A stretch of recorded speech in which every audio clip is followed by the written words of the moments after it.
terrible thing for an entire people to surrender to the notion that 1/9 of its population is beneath them. The moment comes when we, the American people, are able to accept the fact that on that continent we're trying to forge a new identity for which we need each other.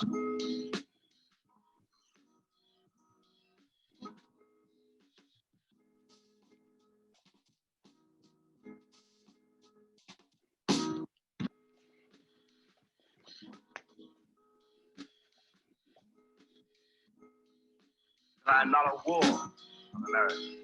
I'm not an object of missionary charity. I'm one of the people who built the country.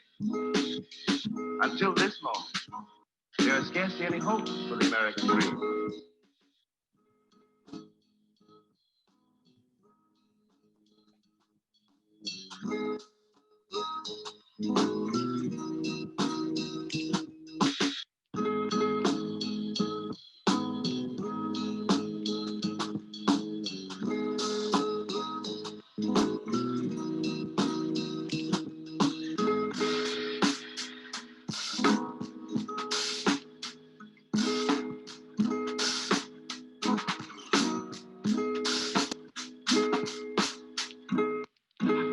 What freedom is to me, no fear.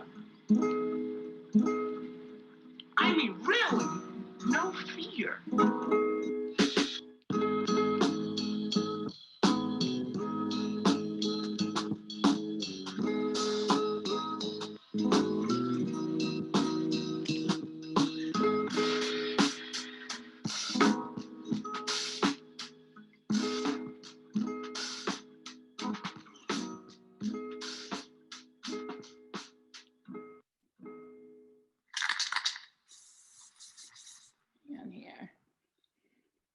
Mr. Gibbs, thank you so much for being with us this morning. I know this is a busy week for you, and we're really grateful to have you with us. So some of our students in our art classes and some of our teachers have spent some time with your work over the past week. And I know you're generously going to be spending some time in some classes with us tomorrow. So we're going to start today with some questions that I've prepared and some questions that my colleagues in the art department have, but I hope that pretty quickly, especially because the boys have had some exposure to your work, that we'll be able to move pretty quickly to questions from the students, questions from the boys, which are usually the good ones and the fun ones. So gentlemen, at any time that you want to submit questions for Mr. Gibbs, you don't have to wait till the end of the hall here. You can just submit them through the Q&A at any moment. So Mr. Gibbs, can you start with, I know we were chatting with me and Mr. Brennan a little bit about all kinds of things. I'm wondering if you can start by talking a little bit about how you even got started with art and with painting when you were a kid, and how that sort of began and when you realized that you were good at it. Oh, wow. Such a great question, And it seems so long ago that this happened, but it almost feels like yesterday every time I sit down in front of a piece of paper and start. It all got started when me and my cousin would be doing homework after school, and our grandfather would always want us to double check our work. This was about when I was in 7th going into 8th grade. And I had a real good habit of finishing my homework fast because I wanted to go outside and play. But my grandfather was very regimented and strict on just making sure that we did extra work inside of like notebooks and workbooks that he would give us. What happened with the notebooks and the workbooks, we would finish them fast just so we can get outside and play after school even faster. So he started giving me like cryptic quotes, what's its, and crossword puzzles that was in the newspapers. Those challenges actually happened to be what we used to call the funnies. They were in the comic strip area. And so as usual, I'm finishing all this work real fast. And then I was like, man, I'm sitting here. I got to wait on my cousins to finish. Why don't I just copy some of the cartoons that are in these funnies to see if I can just do it? So it was something that I would do in the corner of my homework. I would copy like comic strips like Dagwood, Calvin and Hobbes, and things of that nature, Peanuts, you know, and then just go outside, not knowing that at some point I was gonna go back to that, knowing that if I could look at things and copy them, I was real good at it. So it wasn't until the 8th grade where you're pretty much trying to find yourself, who you are. And I'm listening to a lot of hip hop music. I'm around a lot of the guys and the fellas. And you're either doing one of the 5 disciplines that are in the culture. Definitely didn't have the money to have a DJ equipment. Um, got in trouble for breakdancing because I was popping to gospel music. Family wasn't playing that. But I found something in doing graffiti. And you know, the MCing, you gotta have some lyrics to go. But I kind of kept that as like, you know, my personal thing. So to get down with drawing, but doing it in a way where it was super cool, I found my path in graffiti. And when I started doing graffiti art, it came from doing it in class that I was introduced to other, you know, young friends of mine that would put me on the different styles and technique. A friend of mine that I grew up with at the age of 8 by the name of Damon Butler, we'd always kind of get in trouble. He'd be on punishment. He'd come outside and then he'd have this drawing book full of cartoon characters that he would draw from imagination. So everything that's been happening with us has been like non-conventional. And when I took my path with doing graffiti, it was just me striving to be different, but knowing that it was a part of a culture that I wanted to embrace because I felt like it had more significance than just copying comic book characters or cartoon characters from a newspaper. So when I found my path in that, I had a middle school teacher who gave me a book by the name of Aerosol Art. Little did I know that was my introduction to graffiti artists that were around the world. So for things that I thought that was small and just, you know, cool with getting up in the neighborhood and seeing my name everywhere, it actually meant something different when it touched different parts of the world. So I was studying artists who were from the UK, New York City, Chicago, and Canada, believe it or not. So it wasn't until I started going really, really crazy with this art form, and I was literally cutting pages out of my sketch pad and trying to put it inside of the book that I received to see if my stuff would match or even look as well or uphold to the masters that were in that book. So that's where like I got started at, and in the same breath, with a small group of friends from the middle school that we went to, we co-founded Artists for Humanity. So our studio director, she invited us to her studio, her personal studio, to have a practice outside of school because at the time there wasn't artwork or art classes in schools at all, believe it or not. And so what we were doing independently, we were all finding our voice and just our path with different styles at her studio. And so it was like the super secret where, you know, I go to school during the day, do my homework, go to Susan's studio and try to master this craft that nobody was around to try to teach any of us how to get down with it. The humble beginnings. Thank you. Mm-hmm. So I know behind your shoulders there, you have some prints from your Breathe Life series, which is one of your more recent pieces. Can you talk a little, and I'm sure this varies from project to project, but when it comes to figuring out what your subject is going to be, what you're going to paint, what the content's going to be, where do you start? Like, how does that process start? It's wild because different pieces come from different areas. A lot of times I'm listening to music and I'm very inspired by like lyrics I hear because there's a lot of things that MCs are talking about that I relate to. There's conversations that I engage in, whether it's people in the neighborhood at a barbershop, if we're out, you know, hanging and kicking it. And most of my inspiration comes from if I had an opportunity to say something, what would I say? And how would I speak so that a lot of people could relate to it, or a conversation that I would have with somebody who's probably a little too, you know, it's a personal conversation between me and that person, but if what they were talking about could be expressed in some way, shape, or form, that would be cool. When you're doing graffiti art, it's an exhibition type of thing. It's an ego sport. And you usually get hyped when people are seeing the things that you've done, seeing your name up and being able to execute these art pieces with a spray can. But it wasn't until I started to travel the world and paint that I was seeing things done with a spray can that was far beyond the scope of just writing your name on the wall. So I was like, I need to do that because that's the way my mind thinks. I've always thought in composition or would just have a wild imagination to like things that I would write or songs that I would hear and be like, yo, if there was a poster to that, what would it look like? I was heavy in the album artwork. So most of the time I felt like whatever the album artwork was, it had to reflect what was happening and going on. With all that exposure and that level of curation to what other artists were doing to visually represent themselves, I felt like, okay, here's my time. I need to get in where I fit in and make sure that I put the styles that would fit in the areas, but I have to stay true to what I want to say, what I want to do. I want to be a little bit different. So being a part of the whole culture with like doing your name a certain way, there's rules, right? And I was like, okay, I'm gonna learn these rules, and then I'm gonna stretch them and break them a little bit because when I went to LA, what we're doing that's about 3 feet wide, they're doing it 36 feet wide. How could we go bigger? How could we go larger? What I see in New York, I'm marveled by it because it's like if you never saw anything and like we never seen dinosaurs in real life.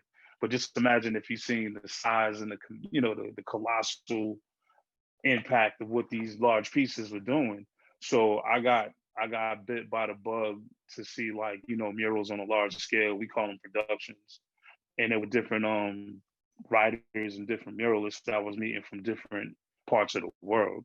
And it wasn't until I was in Canada and we was painting in upstate New York that it all started to come together. And the authenticity of what type of story we was able to tell, I was like, yeah, we could do all the cool stuff, but there's an untold story that things that we're not taught in school, things that we learn from our homes, conversations that we get into on the street, and things that reflect the neighborhoods that we come from that I can express. Before I had the skill set to really get out of composition, I had or these type of compositions, I had an idea where I given all my friends who weren't artists, I gave them responsibilities to look out for me while I'm gonna do this elaborate piece in our neighborhood, and it was gonna be titled Street Life. All right, themed after the old disco song, the old R&B hit, Street Life. And I had this whole idea of what I was gonna do, totally beyond my scale of execution at the time because I was being ambitious as a young person. But I knew that at some point when I get the skill set or the experience, I can come back to that and express myself with it. But yeah, Street Life is where I thought I was going to do something in the neighborhood and it was going to like, reflect all of our interests, and it didn't happen because I couldn't even get it done. And so now if I had to fast forward everything up to the point where what helps me make a selection on the things that I'm doing, everything is intentional within the city because of where I've been and what I've been exposed to and what it felt. And I remember the first thing that I felt when I saw these things. And I wanted to bring a lot of that type of feeling back home just from traveling and seeing what was around the world. That's awesome. So once you know what you're going to paint, once you know like your subject and what you're going to put up there, when you get to like actually technically creating it, what does that look like? Like, do you start with a sketch and then from there, can you talk about that part of the process a little bit? Definitely.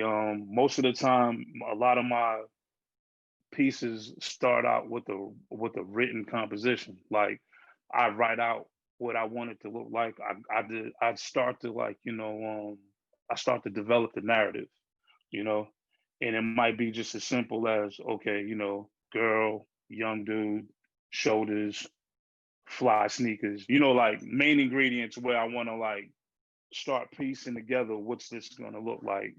Most of the time it's from a title, and then I work backwards from that. There's definitely a lot of writing that goes in. There's some research that I try to like, get references and such. And I go into like 1,000 versions of a draft that I would come up with. But most of the times it's just shapes that I would put together on how I want the composition to look. I try to find references to, have models give me the poses I need. If not, I hop on the internet, because you can't call somebody at 3 o'clock in the morning when you wake up with this idea.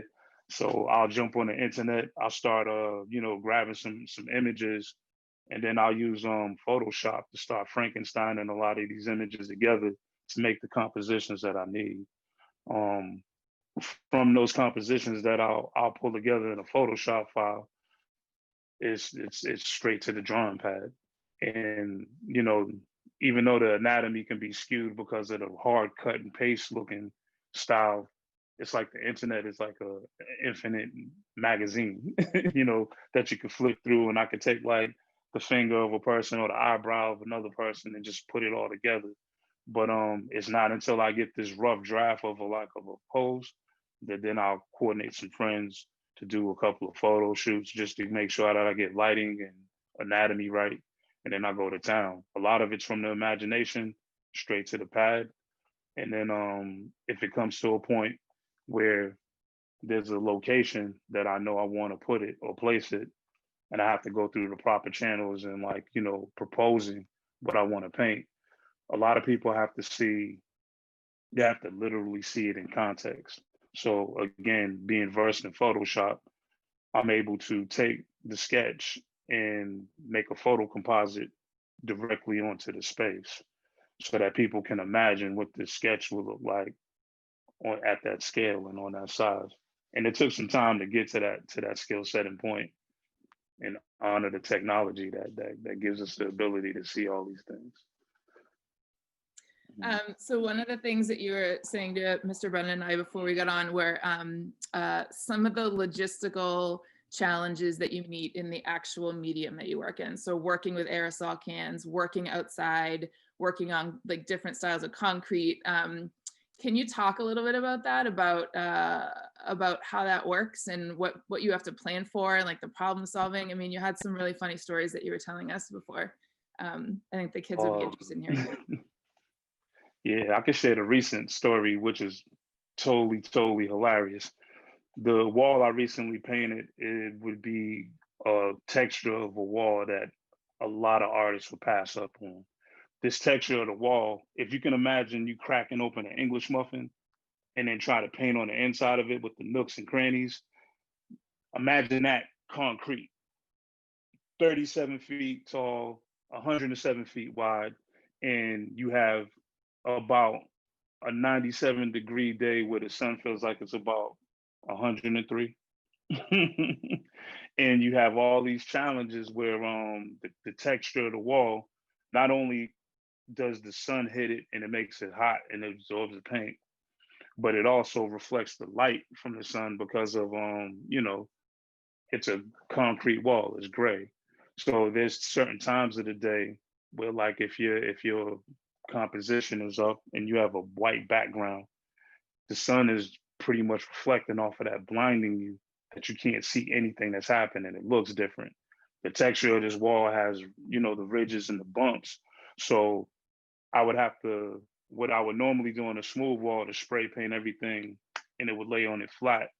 When you got this 3D texture, you have to paint the top, the front, the left, the right, and the bottom of the piece. Because when you're going up and down the lift, it's a three-dimensional thing that you're hitting now. And it has to look well painted, one. And then two, it needs to match up so that things look anatomically correct and not distorted and all that. And it's hilarious when like the wind blows. That's the thing that I've learned about recently, where like if the wind is blowing, paint is never really touching the wall. It also is nerve-wracking when you're up on the lift, because the cage that you're in and the harness that you have, wind travels a certain way. We usually have umbrellas up there to protect us from, the sun beating us down and hitting the wall so you can't see it. So a gust of wind will come up through the holes of the cage and it flips it a little bit. And you feel like you're on a roller coaster the entire time. So you have to have steady legs, steady arm, and good music to help the time go by so you're not scared. But different textures call for different levels of problem solving. There are some things that there are some tricks that we definitely pay attention to. There are times of the day that you got to pay attention to. So you become a weatherman, believe it or not. You are paying attention to the weather like you've never had before. You know when the sun comes up, you know when the sun goes down. You have all type of weather apps on your phone. A lot of my days have started at 4 or 5 o'clock in the morning, so that by noon, when the sun is like high noon and it's hitting the wall that I can't see, I have to take like a 3 or 4 hour break. So you make up for it at the beginning of it. And then when the sun's going down, that's when you try to get as much as you can in and then break down and clean up. So the problem solving happens to be what you got to do to collaborate with the ultimate person, which is Mother Nature. She's the ultimate collaborator. You've mentioned music a bunch of times now. We actually had a question that came in from a student of what artists particularly inspire you. What musical It's artists, wild. musical artists. Musical artists. I have an extensive playlist that I've been making for the past 3 years. It's on SoundCloud, and it ranges from like new school jazz, believe it or not, and a lot of original samples to the hip hop records that I listen to. Since I've been packing up, when I've been recently moving, man, I haven't noticed how much Travis Scott I've been listening to recently. But I guess it's just whatever's on the vibe. There's a Soul Collection is a station where they'll play like a series of sounds where like they'll mash up new acapellas to like old school acapellas, I'm sorry, to like newer electronic sound of music. So it's anything that's heavily instrumental and just real smooth, believe it or not. I haven't listened to anything that'll turn up because you could tell what I'm listening to by how I paint. There's not one particular artist that I stick to as of recent because there's so much music out there. But I definitely got to get started with something that's real smooth. A lot of Robert Glasper, Dizzy Gillespie, Miles Davis, um, Nina Simone, things of that nature, where like stuff that I heard as a kid growing up in the house cleaning up. So things that'll remind me of, okay, I got work to do. I got to concentrate. I got to focus. And then it'll just turn up from there. That's great. Another question that's coming from a couple of kids is how do you select the locations? Like, what's the process of that? How do you choose where your murals are going to be, and how does that work in the city? Oh man, how does that work in the city? A lot of the murals that we've done in the city, we've done out of pocket and in the neighborhoods where like you're practicing people or getting people used to seeing what you're doing. As of recent, I've been looking at things that are very high visible. Like the visibility is crazy. I'm thinking about like size and impact. So choosing location sometimes just happens to be like where you think your messaging is going to be appropriate. I've happened to be fortunate enough that the locations that I've been painting as of recent are all areas that I traveled to since I started doing art. You know, things that complete the circle of how I've been traveling since I was a kid. So if you looked at the first Breathe Life, it's literally down the street from the middle school that I went to where I got started. The second Breathe Life is at the high school that I went to where I met other artists and I got my skills sharpened and things of that nature. It was at the Votech school. And then the third Breathe Life is literally a street parallel to the one that I grew up on. And all these areas had opportunities that I requested, the permission to do these, was filled out for like, funding from the city.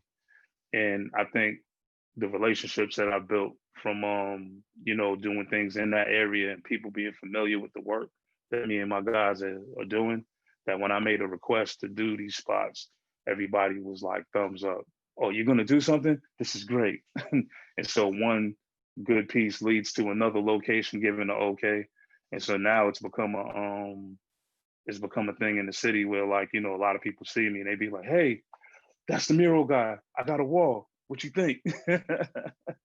So try to do it with the purpose of putting it in neighborhoods where you normally wouldn't see things of this nature, size, and impact, and then just try to talk to a lot of folks to make sure that we can either lock down and secure walls or just get things that don't have to necessarily be big in size, but just availability where like there's probably some damage to the wall where it's, other graffiti writers just keep tagging up on it, or anything that we have like a message that we can just kind of curate and cater to the area.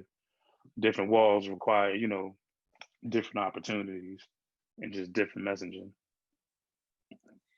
So you've been painting for a really long time now, and I'm wondering how your work has changed, both either technically how it's changed or sort of content and message-wise how it's changed over those decades.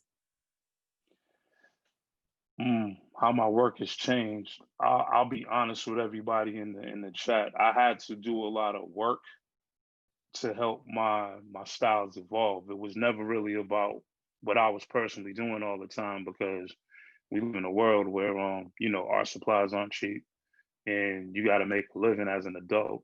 So the skill set, I had to been able to do jobs and do work under like, client direction and collaborating with real, good people that honor the skill set. And then I had to challenge myself to do things that were pretty much out of my normal scope or comfort, just to see if I can do it. So I did a lot of ad work. But I had, the job at the studio where, I'm running programming. But in order for me to run a program where we're trying to, mentor youth in the art, I have to have a practice as well. So my practice pretty much consisted of doing things that were outside of like what I was normally known for and not really speaking about it. I just wanted to see if I can do it. So a lot of TV ads, and I had to sign non-disclosure agreements a lot as well. So companies from Nesquik, Spike TV, TLC, like, all these TV networks that were having us like put up ads and, billboards and things of that nature. Those were pretty good challenges because they had to get done under a certain amount of time. And the scale and the difficulty of some of the work, where like you see something that's as simple as a Nesquik logo, but it's super technical, or painting like a Mountain Dew can or anything of that nature, a Greyhound ad. All that stuff just sharpened me up to be able to take what was in my mind and then compose it to be able to do it. So it was the jobs that I was doing that not only was helping like, pay bills, keep gas in the tank and keep, the paint on the table, but it was also able to help me get a lot more confident in my ideas. The cool thing about what's happening right now is that I learn something new every time I paint something. Like guaranteed. It's not one piece that is just a routine. It's always something new that you learn. And I'm very, very thankful for that experience, because how I evolved or how I was able to like, better fit the story is just all from experience. And I learned a few things that like I don't have to cram it all into one piece. I can like space it out a little bit. If I have a tall wall, I have to just do something that's a little more iconic and impactful. If I have a long wall, I have the ability to tell a story. How you develop these compositions and what ways you get into that.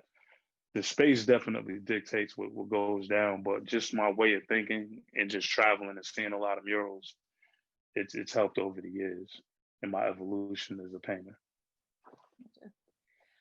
So in the clip that we just all saw together at the beginning of Hall, you had another painter that was finishing that work with you underneath the bridge. How much of your work when you do these pieces, and maybe this varies as well, but how much are you actually doing? How much do you have other painters who are helping you? How much do you have sort of mentees or proteges or students from Artists Humanity?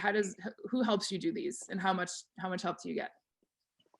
So in my recent largest pieces, they've all been solo projects of mine, because I have a lot of help from like when we do jobs and we do bigger projects at Artists for Humanity with the kids.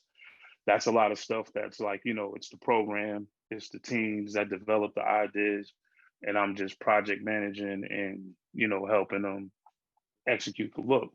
With the guy that you seen in the video, he goes by the name of Marker 27, and he's actually one of the guys that introduced me to going large scale. When me and him get together and we paint, the beauty behind us painting together is that you don't know who painted what. It looks like one person painted the entire thing. So we have a similar style, we have a similar way of executing and thinking very large and out of the box. So when we get together, it's like a dance. The people always try to figure out who did what. We do a fair share of the work where you could tell when you're there and you see who's doing anything, but it's a large, when you see me with him, we're going like way out of the box. We're doing something large and in charge. But when you see me with the teens, we're doing something that's we're doing something that's to their skill set, to their understanding, and the challenge is just making sure that we deliver and that we run a very good experience with everybody. It's more like a team builder. And I think what happens when people see the work that the teens do, they're just amazed that young people are able to translate anything artistic to that state, to that style and caliber.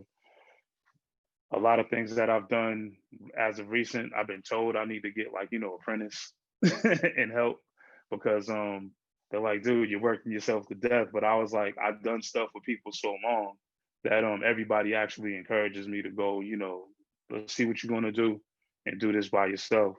So the Breathe Life series, all three of them I've done solo, but all the other work, you'll see the different range of artists and the styles in reference to it. So it's a mixture of a lot.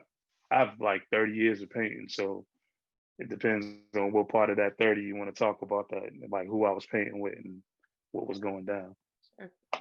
So talking about the kids that you work with at Artists for Humanity, because I know that's a big part of what you do.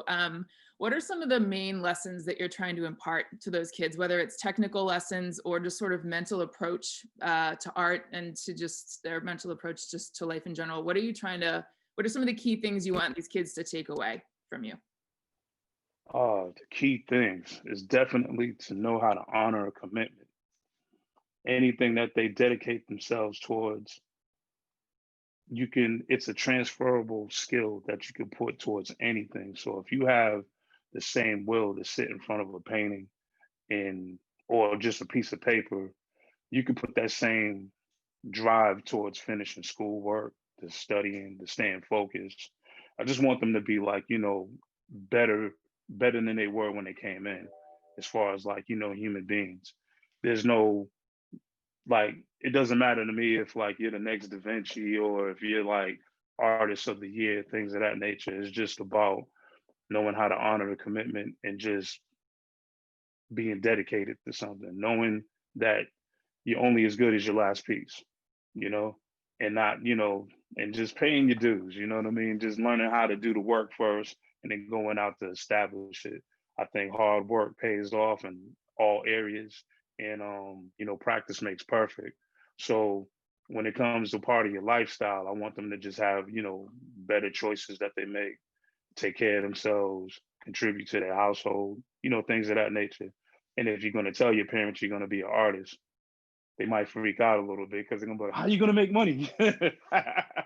So with the job that they have at Artists for Humanity, man, we're introducing them to the creative industry, and in such a way that it can impact how their influence or their content could be directed in such a way.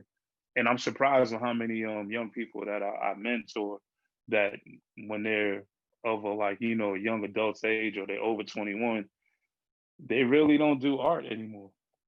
They don't pursue it to a point where they're going to be the next. There's very few, because that's what their passion is. But some of them are like, they're just very successful though, no doubt, because they have that drive, they have that impact.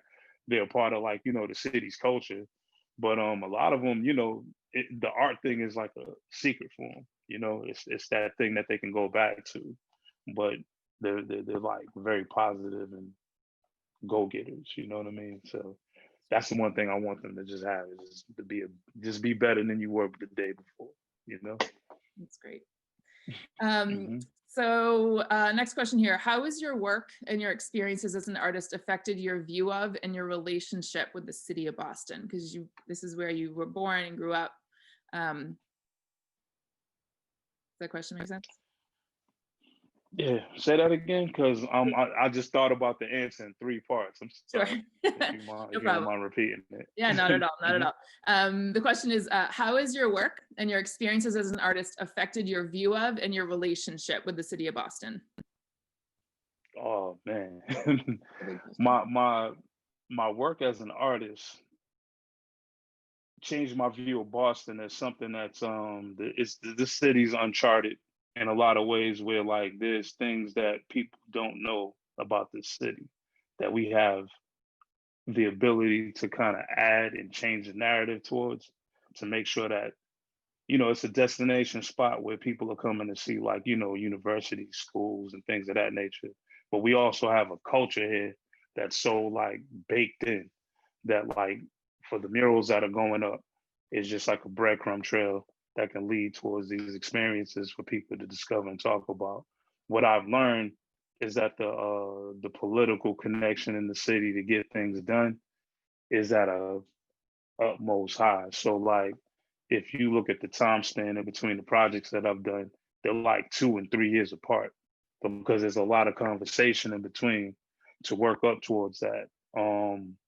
I've learned that being this far up north, you got to respect the weather conditions, because we only get 4 months of real good weather to execute like painting and such. The other 9, you might as well just hang it up, because it's either cold or it's New England. So there's a lot of things that are happening. As much as we are a city full of champion and sport, go-getters and fans and fanatics of the sports teams, we also have a deep history in the arts and culture, and just the amount of people that travel through the city. The more that I meet, the more Bostonians that I meet that are born, raised, and have like a lineage of family that's been like, raised up here, and that history is rich.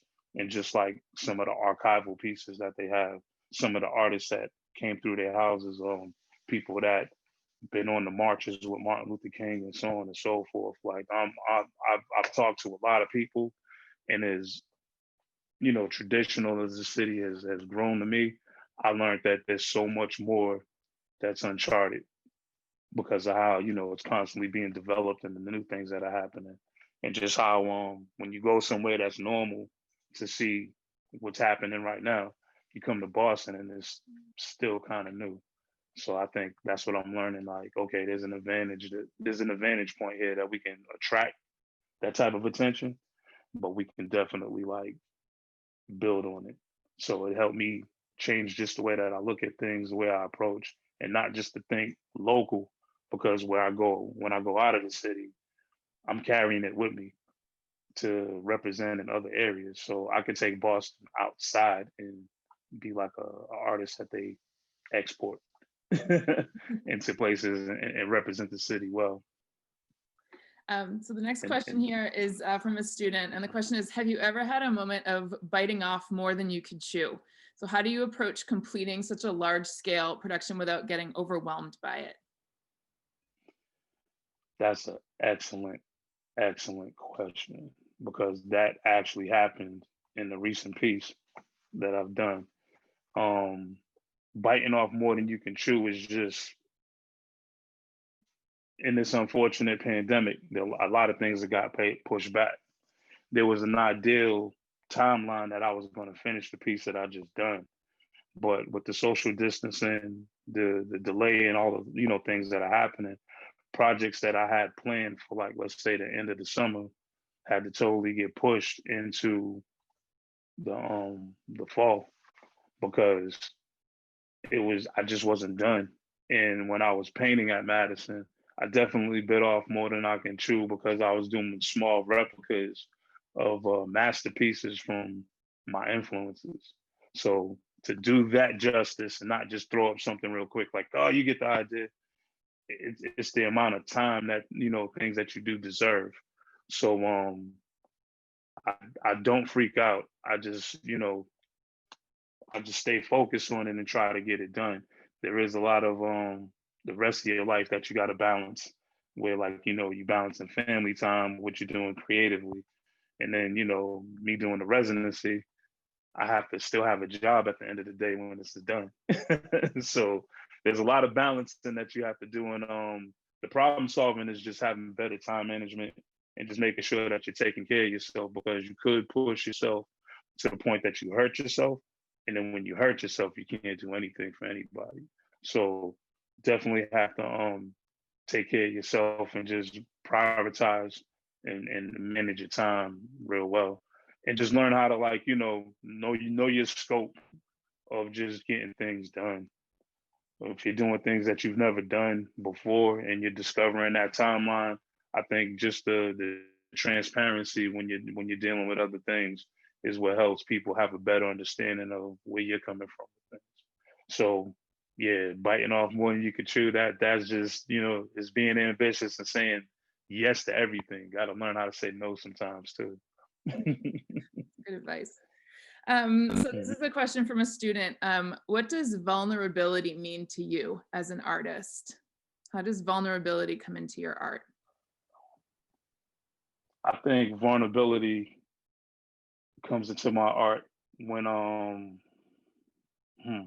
that's a good question, and it's real. I think it's when you're taking an idea that you really haven't thought out enough to the point where this is on your mind, this is on your heart, and you put it out there and you're making yourself vulnerable to folks who can react to it. I think it comes with my art, because you're not going to please everybody with what you're doing, and you can listen to everyone's comments, you can kind of take in everything that's happening, and if you're set and determined on what you're going to execute, that vulnerability to what you're putting out there in front of everybody, it's a scary thing, because I heard a recent MC say, like, if you live for the cheers, you'll die by a bullet. You know what I mean? And you can't have that situation going on when you know deep down on the inside you're trying to do something that has a positive message. A piece that we recently did up in the neighborhood that I grew up in, there was a sneak preview of it on the news, where it was like the rough composition, the Photoshop composition on the wall.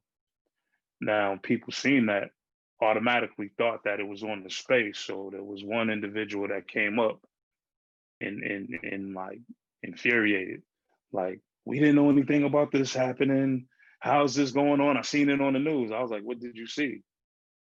You seen this wall? And it wasn't even what it was like, well, I seen this image and this color that's going to be on the background is X, Y, and Z.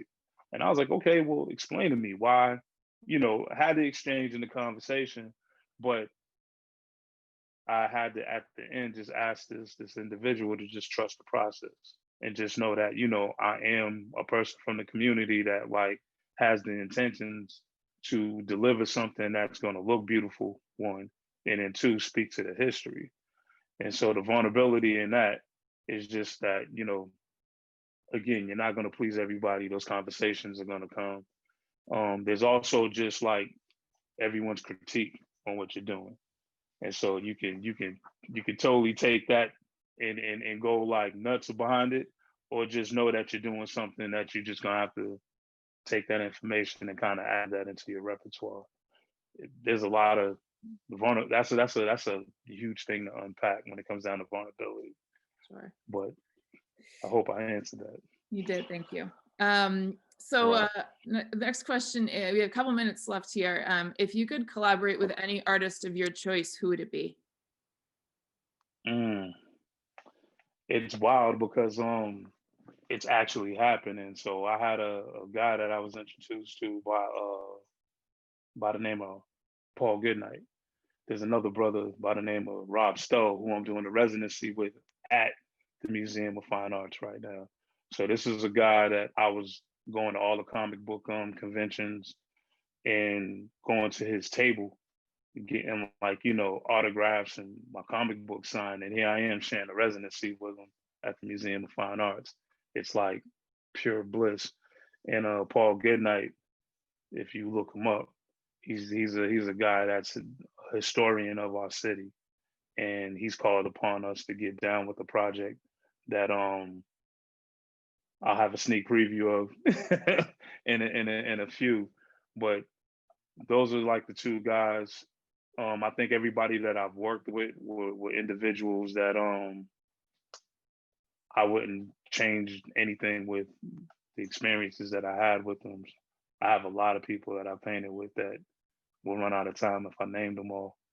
But if there's anybody that I wanted to work with, and it's funny that you asked that, I'm currently working with them now. It's definitely Paul Goodnight and Rob Stuff. Awesome. So talking about the MFA residency, there you had shared with me sort of a long form about that, a sort of a long form video about that I will send to everybody that's watching so that people can look into that and understand that a little bit more. But that kind of, I think, fits well with our last question here. That's from a student, and maybe it goes with that sort of the residency, maybe that's a part of it. But the question is, how do you think your work has shaped the reputation of graffiti artists? I think my work shaped the reputation of a graffiti artist. I want to say I've just opened up a brand new idea on what a graffiti writer could consist of. Everybody that uses spray paint isn't a graffiti writer. To honor the culture's alphabet is a responsibility, and I feel like for the guys that I know that are letter enthusiasts, I've opened up a lane with the understanding of graffiti writing that I do, that makes me like a collaborator, an ultimate team player, because you want to have a little bit of all the tricks in your bag where you can do a letter style, you can do characters, you can do backgrounds, you have an understanding of going in and out of a spot and executing the job professional. So I feel like in this landscape that we're in right now, with the cultures being, a lot more popular, and there's, corporations that are sponsoring craft gyms and things of that nature, I want to say that the type of graffiti writer I am, I'm just trying to explore the ability to be well-rounded as a human being and artist. So I'm not just limited or just purist in one way. I think I just I made a little bit of a rattle where it's not just all letters and hard styles. We got like this other beauty that we can produce with the spray can as well. It's like bringing the soul to the culture in a different frequency.